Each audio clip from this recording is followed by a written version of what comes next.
right, good morning, everybody. It is morning. It's 5:41. I'll be leaving for fishing in about an hour. Doing the Williamson's River today. So, kind of a brisk morning out this morning. But the reason I wanted to do this video is that a lot of people have asked me my background. So this is kind of like an introduction to me.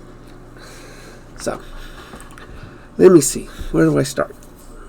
Well, first of all, I live in Klamath Falls, Oregon. And I just moved here last year from Southern California, where I was born and raised in Santa Barbara County.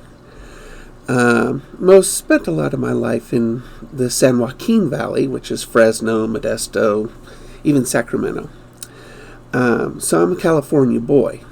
I just got tired of California, and I can't afford to retire in California. So out of, hundreds of towns that I investigated west of the Mississippi, because I was not interested east of the Mississippi, although you got great fishing there, my kids would hate the humidity and the bugs, that I finally picked this town. And I love it. My wife loves it. My children love it. I have the best neighbors. I mean, they're awesome people. Great neighborhood, beautiful, craftsman style, 100-plus-year-old home that I bought. So, very nice, very nice. Now, how did I get here? Well, I've learned that when you turn 50, my warranty ran out. And right after I turned 50, I was like 50 and a half, my health problems started, and within no time, one day, I got pancreatitis, which, by the way, hurts, and then my kidneys failed, which, by the way, hurts. I went in the hospital with pancreatitis and kidney failure. Out of the blue. I mean, I don't smoke. I don't drink. I don't even cuss. And I lead a pretty active lifestyle. So I went in the hospital with pancreatitis and kidney failure. They had me on a lot of painkillers. The next day, my children and my wife were in the hospital room with me. And I called my boss up and I said, told Willie that, something bad is happening to me. And I knew it was getting worse. So he wished me well.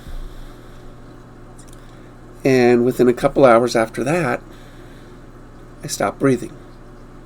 My pulmonary functions failed. Of course, right in front of my family, the crash team came in and coded me and intubated me. This is, I'm 56, and that's when I turned 50. So, I was put on life support.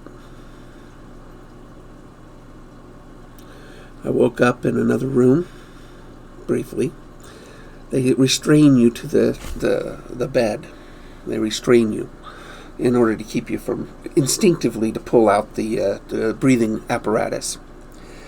And so I was restrained. I wake up. I'm scared, as anybody would be, I would think. If you're not scared, good for you. But it is scary, because when you wake up and you notice, the nurse tells you what happened, you notice that you're not keeping yourself alive. The machine is doing it. It's filling you up with air, so you go, and you're not doing it. It's like being conscious in your own coffin. And it's unsettling. It really is. And you take an inventory about your, can I think? Do I understand her? Can I communicate? Although you can't speak because you got in your mouth. Intubation is a traumatic thing to go through. You suffer PTSD for still. when you are on life support. Anyway, while I was in the hospital, I kind of, you go through a bucket list, don't you? What you could have done with your life, what you missed. And the number one thing on my bucket list is to watch my boy catch a fish. I hadn't seen it yet. He had never caught a fish. So weeks later, I get out of the hospital, and I talk my wife into driving us, the family, to a stocked pond where trout were, and I got to watch my boy and my littlest girl, who was 6 years old at the time, catch a fish. And it was exciting. That was my bucket list. I know. I am a fisherman, I guess. And so you think that would be the end of it, right? Well, 6 months later, I almost died again. Barely made it to the hospital. I had pulmonary embolisms that were being fed from a blood clot in my leg, and it was just riddling my right lung and into my left lung. And my blood was near toxic. When I got to the hospital, I was near death. And so a third of my right lung was damaged, scarred up because of this PE. They call it PE. It's not fun. It's pulmonary embolisms. And months of oxygen. I still am. I'm still on oxygen. Oh, it's in the car. And I've suffered PE several times. So that almost got me. You think that would be it, huh? Well, 6 months after that, I got a blood infection. I went sepsis. And that almost killed me. I went into the hospital with 103 plus fever. They put me on ice. Which is pretty... It seems contradictory. Because you're doing this, you're shivering because of the, you've got such a high fever, and they're throwing ice on me. I'm joking with the nurses, I still have a sense of humor while I'm dying. We're just trying to get my body temperature down, my internal core temp. And that took a while to overcome my blood infection.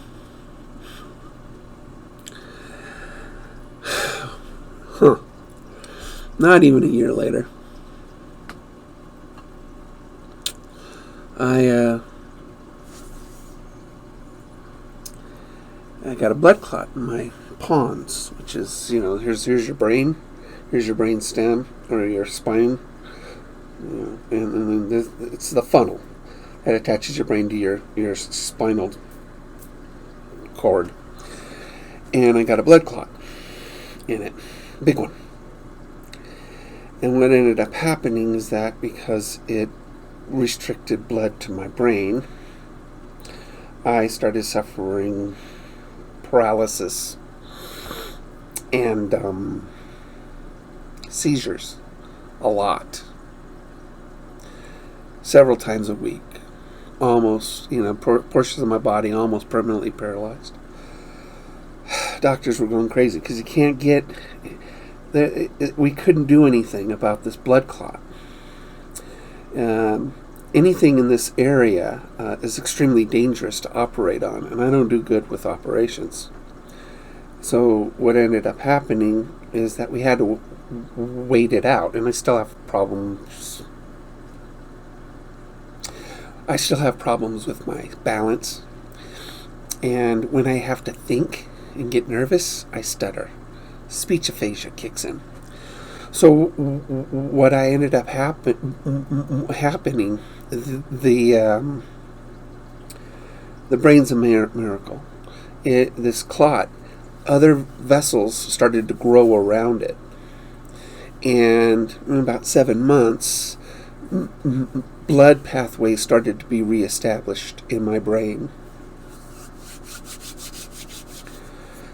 So I had other problems, other surgeries. These are the highlights. Last year, COVID almost killed me. They resuscitated me and used an experimental medicine called Actemra on me, and that was a miracle drug. After that, more pulmonary embolisms. When we moved here, I had PE.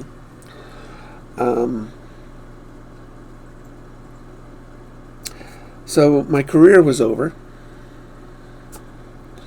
My body has been permanently damaged internally. And I fish. So I'm on a fixed income now and forced into early retirement. I get out as much as I can because it is my therapy. And nature is very healing, but I also require I love paddling. Paddling is on a kayak is relaxing.